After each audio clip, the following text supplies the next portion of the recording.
उड़ गया बैरन हवा के झोंके से। ये बैरन डायलॉग कौन सुनने? हमारे मुंह नहीं लगना था तो कह देते, ये डूब मरने की कहां जरूरत थी।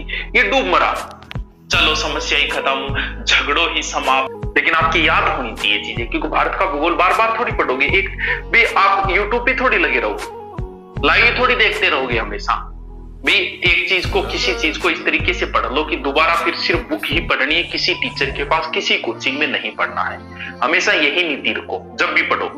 ये है मेरा लास्ट गुरु जी, आंख ना पढ़ ली, भले किसी से पॉलिटिकल पढ़ रहे हो, बस लास्ट है, बाद में फिर सिर्फ किताबा में गए अध्ययन करो, क्योंकि नौकरी किताबों से लगो, ये कन्फर्म है।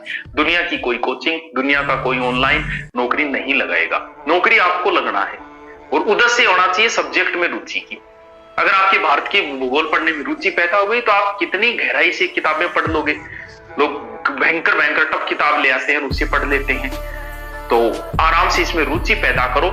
कितना डीपली है, कितना ऊपरी है, वो एक अलग चीजें हैं। ठीक है, चल के अंदर 50 लाख उसे लोग ताना देते थे, तब उसने केबीसी में बैठ के भी एक बड़ी अच्छी बात कही कि मैं नौकरी तो नहीं लगा, एसआई में मैं रह गया था और अब मैं वनपाल की तैयारी कर रहा हूं। लेकिन एक बात उसने कही कि ज्ञान है, ज्ञान हमेशा काम आएगा, ज्ञान की पूजा हमेशा होगी।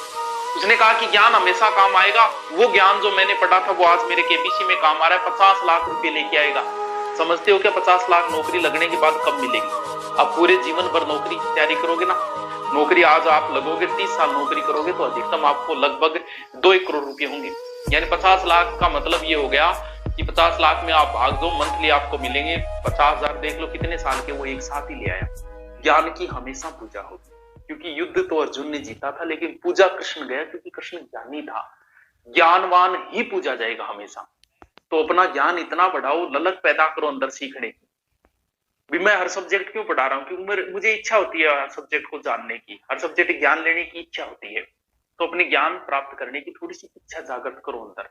और जब इच्छा जागृत होगी, पढ़ ऐसे मत पढ़ो कि मुझे एग्जाम है तब मुझे मेवाड़ का इतिहास पढ़ना है। नहीं, मैं जानना चाहता हूँ मेवाड़ का इतिहास में ऐसा क्या था, महाराणा प्रताप में ऐसा क्या था कि आज महाराणा प्रताप पूजे जाते हैं, राणा सांगा में ऐसा क्या था कि लोग नाम लेते हैं उनका। तो ये जानने के लिए पढ़ो, ना कि एग्जाम की दृष्टि से। एग्जाम की दृष्टि तो ऑटोमेटिक ही हो जाएगी। तो ज्ञान ना दे यार, पढ़ाई करा करो बात